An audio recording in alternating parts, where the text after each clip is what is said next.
Welcome, everyone. Welcome to VWMOOC 24 and our second week. We have two sessions today. Our first one is coming to us from Japan, and that's with Yan Uriai or Nishimura Hajime. He's a retired JAMSTEC.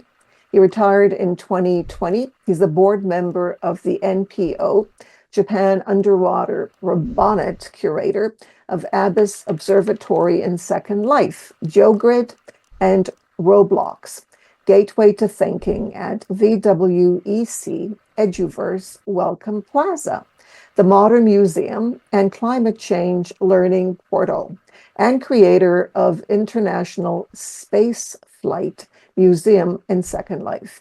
He engaged in deep water submersible development from 1984 to 1986, global climate change research from 1986 until now, International Space Station development from 1988 to 1990, research ship Mirai reconstruction from nuclear merchant ship from 1995 to 1997, ultra-deep science drill ship Chikuyu development from 1997 to 99 and from 2003 to 2005, Virtual Science Museum from 2009 until now, Environment Data Utilization for Social Problems from 2010, and it's still going on, and Remote Classroom at Japanese Museum, SciPi, from 2017, and it's ongoing. So it gives us great pleasure in having you with us again. So welcome, everyone. Sit back and enjoy. Thank you. So I start from now. Former US President says that global warming is a fake, and he also a leading candidate in this presidential election, and he will withdraw again from the Paris Agreement if he is elected again. Why? And does he think it is a fake?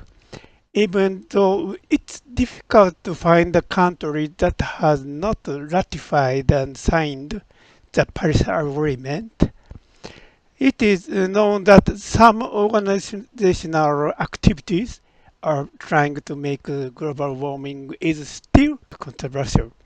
Unfortunately, I have to say that the conspiracy has succeeded in delaying global warming countermeasures. In the past, I thought global warming was difficult because it is a long-term scale and global scale phenomenon for each person. But nowadays, I think it is not difficult for everyone to understand something unusual is progressing. However, it is still difficult to understand on their own and whether this is due to human-derived CO2.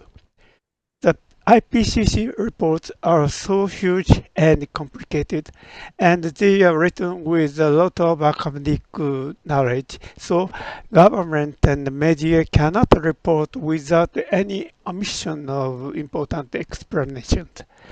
What is the difference between blindly accepting IPCC reports and blindly accepting dictators' announcements? And to think about this, let's teleport to Abyss Observatory. Please follow me.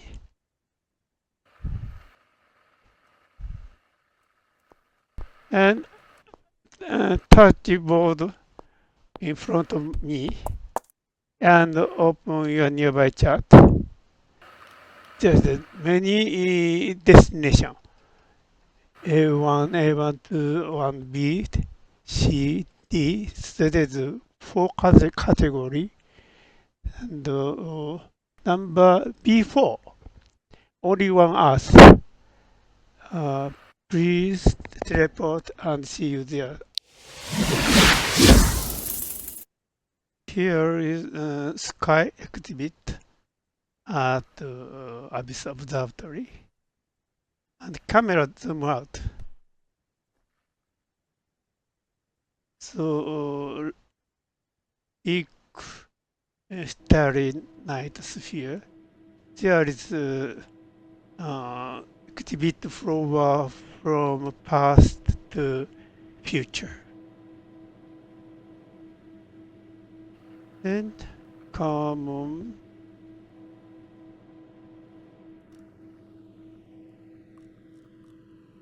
this is this graph. Recent temperature rise and solar activity. For 50 years from here, 2001 to 2015, so 15 years, it is said hiatus. The temperature increases are stagnated for 15 years. Global change deniers appealed that this is a precursor to shifting in the glacial period. But in fact, it rose sparingly. And looking at the whole, hiatus itself is not stagnated. Remember this year, 2015. Please remember this year. Stagnation is finished and rise rapidly. I use later. And relationship with solar activity. Please look at before 1970. Here, the solar activity is increasing and decreasing a little. And the temperature rise and stagnate. So it could be said that the temperature fluctuations correspond to solar activity. However, since then, solar activity is decreasing, but temperature continue to rise. And please look up and zoom. This is Munich Reinsurance Company's statistics of world natural disaster number. This may be affected by expanding human activity areas. And please look at red. Red is earthquake, tsunami, and volcanic activity. So these are not affected by climate change. You can see a slightly increasing, but a little. On the other hand, green, blue, and yellow are storm, flood, landslide, and drought and forest fire. These are climate-related disasters, and they are considerably increasing. And look next graph. This is past 400 years to comparison with recent big deviation. Very stable temperature and big deviation. Variable effect of solar activity are too slight to be discernible. And move to next.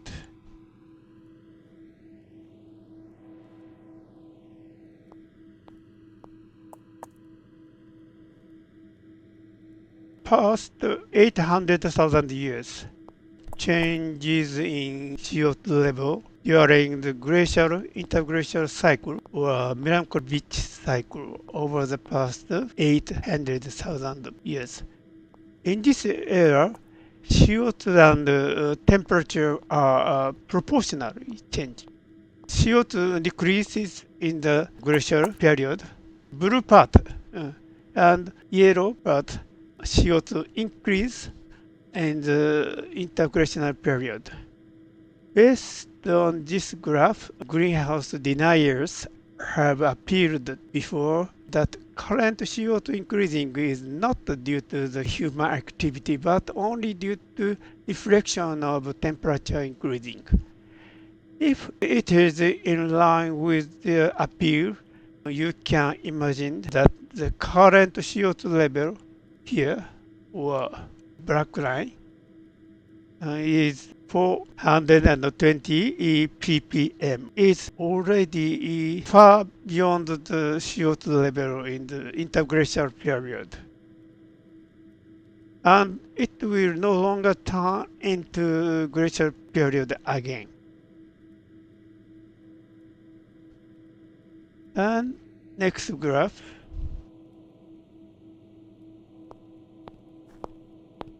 This is the temperature, and above this graph there is CO2 level since Cambrian explosion 500 million years ago.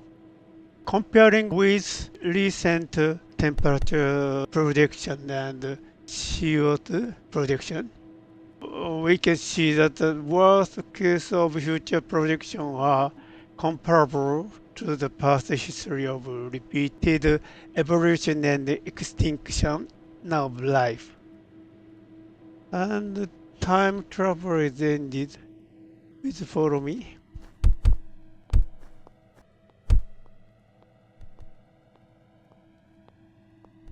I'll talk in various spatial scales from the solar system to the molecular scale. So I change the graph. Okay. This is our Earth by visible light sensor.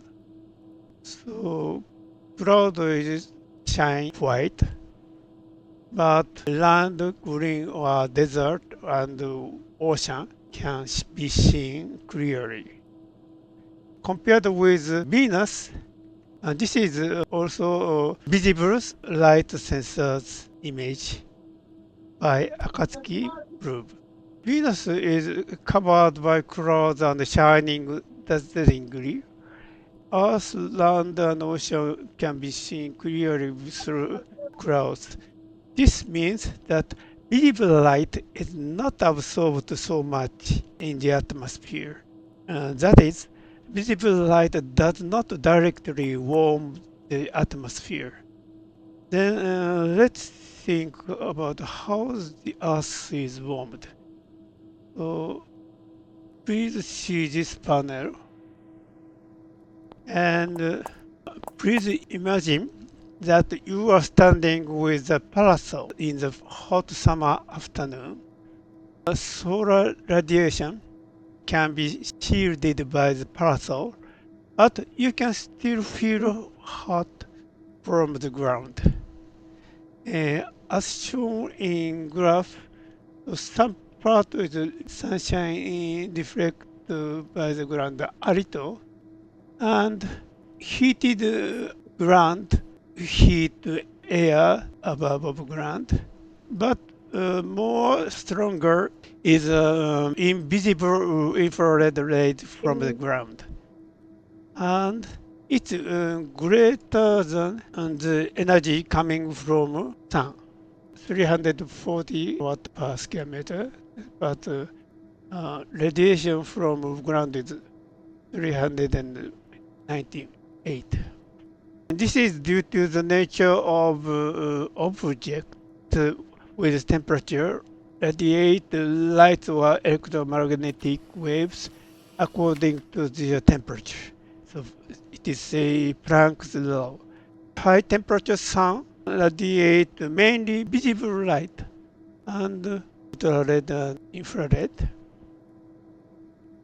And the low temperature Earth emitted invisible infrared rays like this.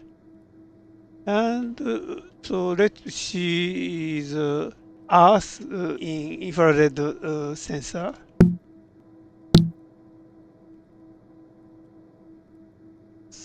So red color is go to north and south and north. So in summer and winter. So look down from North Pole. Then in summer, but Greenland is still blue, means ice sheet on the Greenland reflect sunshine. So main green. But most of Arctic region is yellow and red because sun is not sink in summer. So midnight sun. And in winter, so all is blue because sun is not rise all day in winter. So polar night. And but here is yellow region. Um, of course, of Norway is Gulf Stream carry warm water to the Arctic. So of course of Norway is warm even polar night. And like this, Earth emitted infrared rays to the sky, and greenhouse gases absorbed and start to vibrate. So please see red arrow panels in front of me. This is CO2 molecule, and there is two modes: symmetry vibration and asymmetry vibration. Asymmetry vibration emitted infrared rays around. Then we see it's like this warm ground. This is greenhouse effect. And half of greenhouse effect is made by water vapor, and 1/4 is cloud, and 20% is carbon dioxide.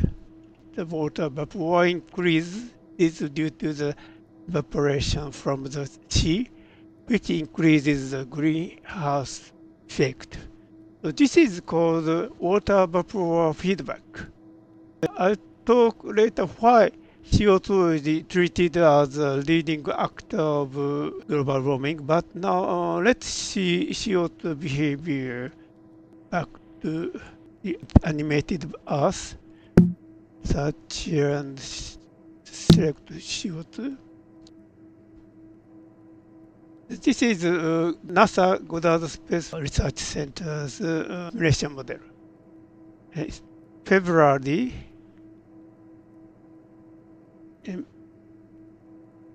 May, March, and April. Red and is high density, and purple is more dense. But May, and suddenly CO2 is decreased. You can see the ground through the air. But see Europe, CO2 is still continue to emitting. August, most of CO2 is disappeared. September, and suddenly increasing, start again. November,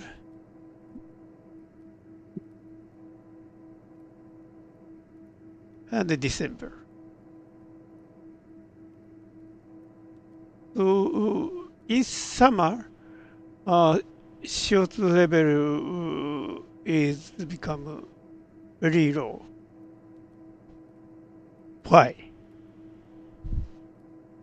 So we start the simulation again in February, May, and the southern hemisphere is continue to increase, so ocean is absorb CO2, and there is few industrial uh, city, industrial country, and June, so again CO2 is decreased, disappeared from northern hemisphere.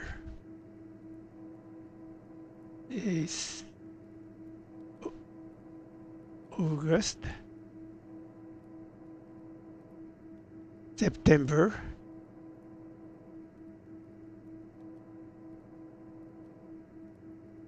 and October. And so CO2 is increasing again. To think why CO2 disappeared from northern hemisphere, I'll change it to next Earth biosphere. So see, green on land is vegetation,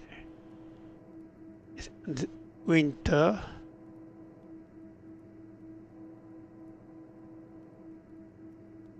and summer. Green is spread until Arctic coast, and sea, ocean.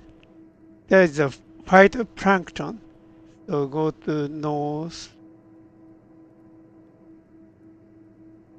and south. And in summer, there is a orange yellow is blooming in summer. Phytoplankton is blooming. And sea panels beside of us, and look, red arrow. This photo shows the chloroplast, plant leaves, and phytoplankton. Chloroplast contains high density chlorophyll. Chlorophyll emits fluorescence, which can be observed by satellites. Chlorophyll also captures CO2 from the atmosphere using energy obtained from sunlight. It is photosynthesis. Then look at the Earth from North Pole.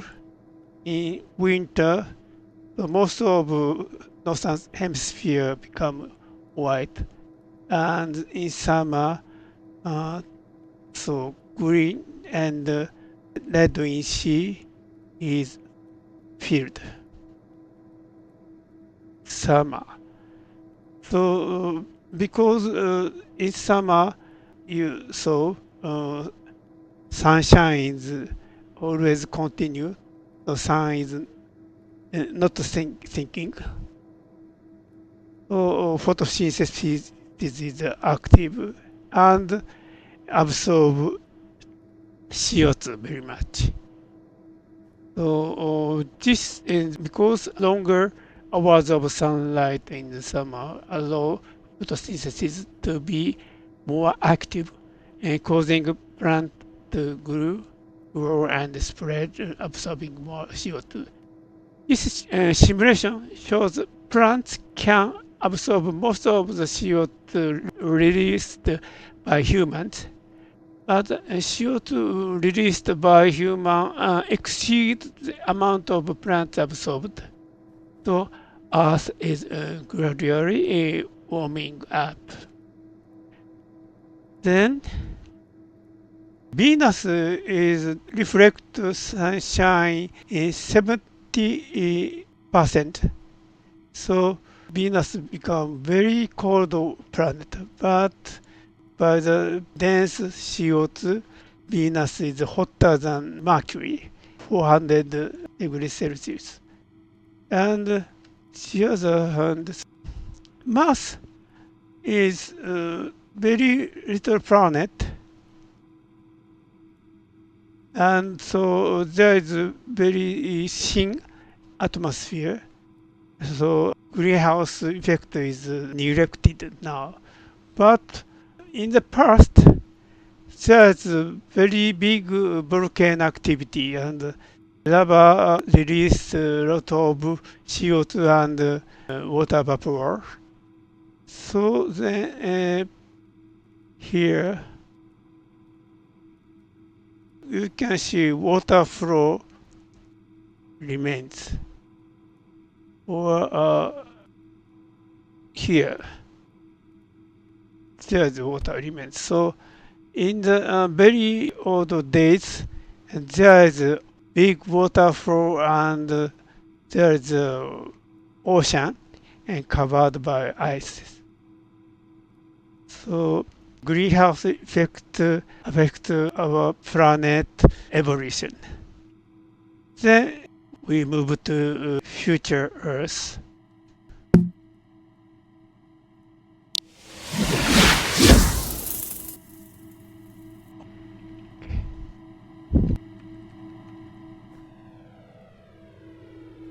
Come on, please.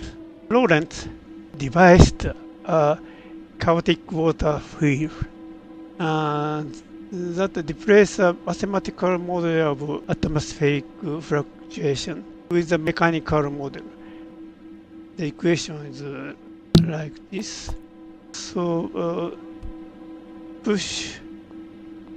So glass balls are falling above and start rotating. I'll count 1, 2, 3, 4, 5, 6, 7. 1, 2, 3, 7. 1, 2, 3, 4, 5, 6, 7. 1, 2, 3, 4, 5, 6. 1, 2, 3, 4, 5, 6, 7. 1, 2, 3, 4, 5, 6, 7. 1, 2, 3, 4, 5, 6, 7, 8. 1, 2, 3, 4, 5, 6, 7, 8. 1, 2, 3, 4, 5, 6, 7, 8. So,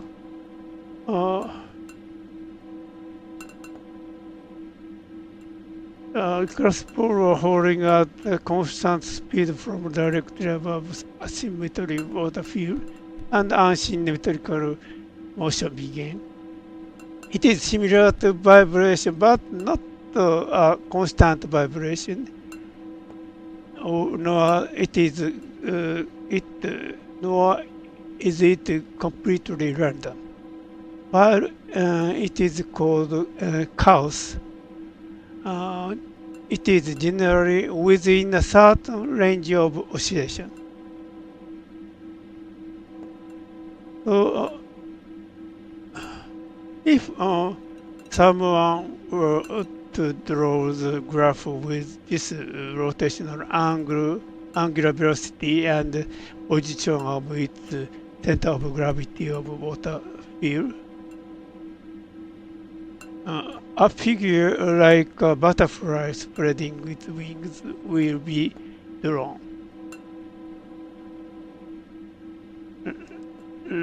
Like this.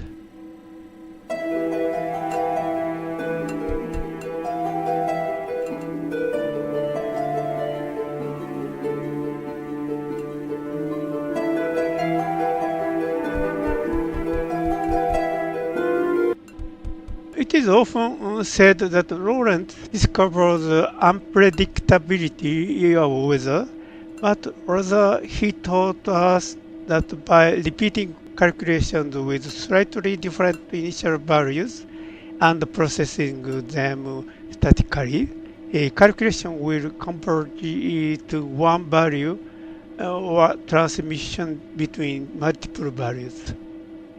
An example of transition between two values is come here, Milankovitch cycle or glacial interglacial cycle. There is two states and the shift. And almost periodically. And another example is 9 months forecast of El Nino La Nina event. Repeating calculation with the slightly different initial value is called ensemble calculation. It is used for daily weather forecast in 2 weeks forecast and typhoon forecast for 5 days. Here is an example of a long-term forecast, 9-month forecast of El Nino La Nina, compiled by IRI, International Research Institute of Climate and Society. Here,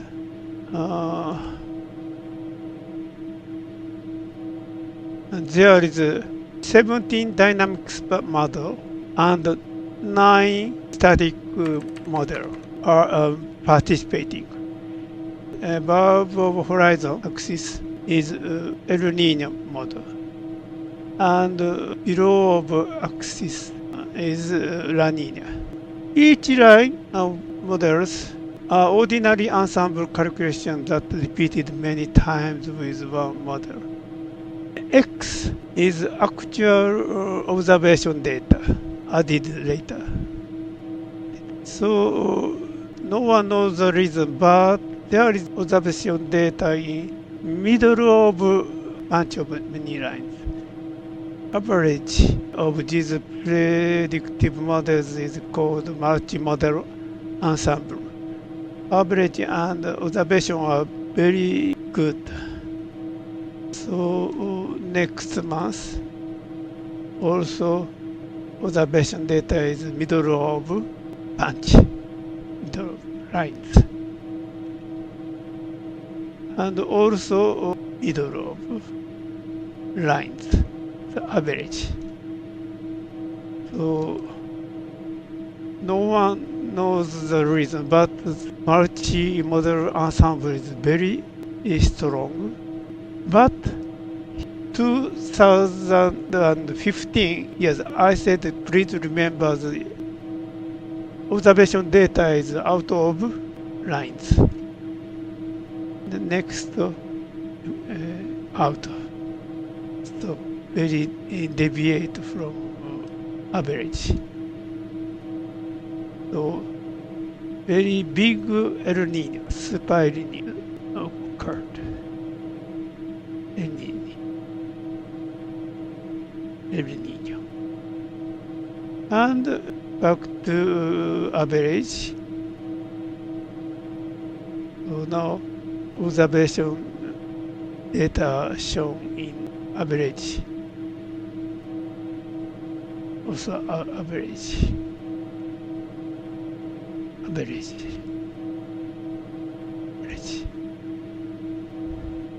So multi-model ensemble is very strong, but sometimes prediction is wrong.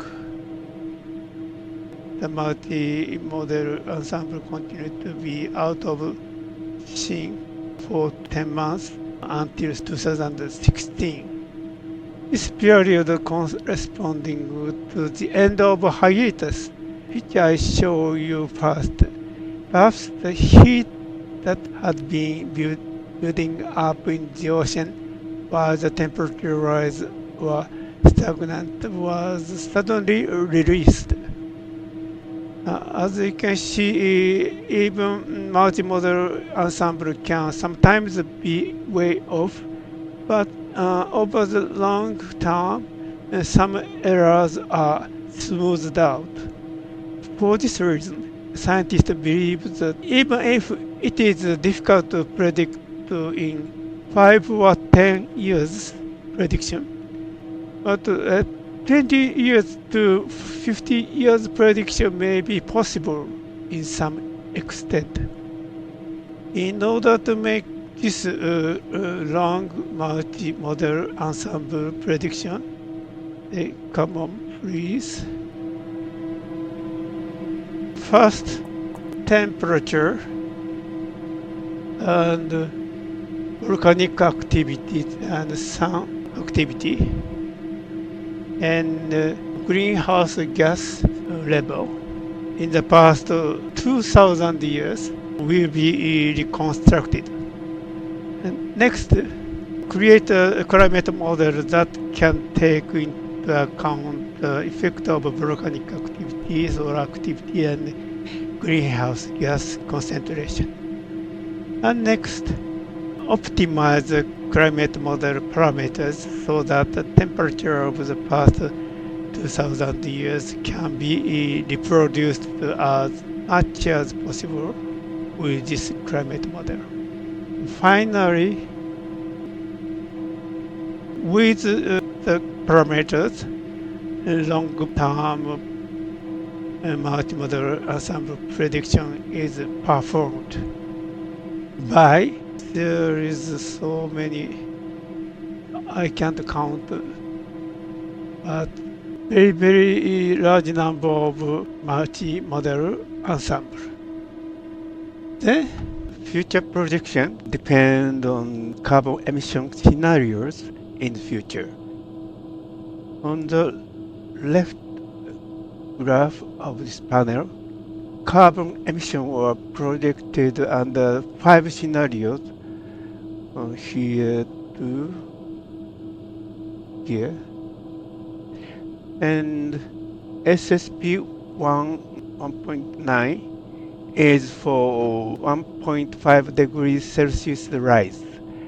Carbon neutral should be achieved in 2050. And beyond that, carbon capture exceeds emissions. SSP1 2.6 is for 2 degrees Celsius rise, and is also a severe reduction to the carbon neutral by 2075. The future temperature projections in these cases are shown in the right graph. The runaway warming cannot be stopped except by the 2 scenarios below. Shown here, temperature rise depend on carbon emissions, and although CO2 only accounts for 20% of the greenhouse effect by reducing CO2 emissions, water vapor feedback can also be suppressed, and thereby limiting future temperature increase. Finally, why should we choose the most severe carbon emission scenario? This figure compares the rate at which species can migrate with climate velocity. It means the rate at which global warming will shift suitable areas for species. Considering the northern hemisphere, the more rapid global warming is, the faster climate velocity. Each species' optimal habitat will move northward, and species cannot move faster than the climate velocity without human assistance. This red line shows clearly that if we hold 2 degrees Celsius rise, even this will not allow some species cannot catch up with the climate rate, but at least we must keep it below this line. Back to the previous graph, to keep below 2 degrees Celsius, we would have to make such severe reduction, even capture the CO2. If reduction will be taken earlier, we might not have had to reduce so severely. The deniers, I said first, have succeeded in delaying the reduction only to make it seem that global warming is still controversial. As long as the deniers are still active in the future, this struggle will be getting worse. That is all of my today's presentation. Thank you. Thank you so much, Yan, for this. Thank you. Valerie, are there any questions that I don't see? Let me see if there are any in local chat. I'm just telling everyone, don't forget to come on the second Friday of each month to the Gateway to Thinking, where Yan shares these amazing high-level educational simulations. And I did want to congratulate him on his brave use of global interactivity in both English and Japanese, and for sharing the chat with me so I could help with text. Wonderful tour. Applause. Yes, thank you. Thank you so much for that. We really appreciate it. All the time and devotion to such an important topic. I mean, this is so important. And, I think that not enough is shared with educators about this, and not enough, from my perspective, is done in schools. And I think this is something that educators should be aware of and should pass on. Because this is our future, and we need to take care. Thank you. Thank you. Thank you, everyone, for joining us, and thank you, Val, for your amazing support, as always, and providing us with additional information. So stay tuned, everyone.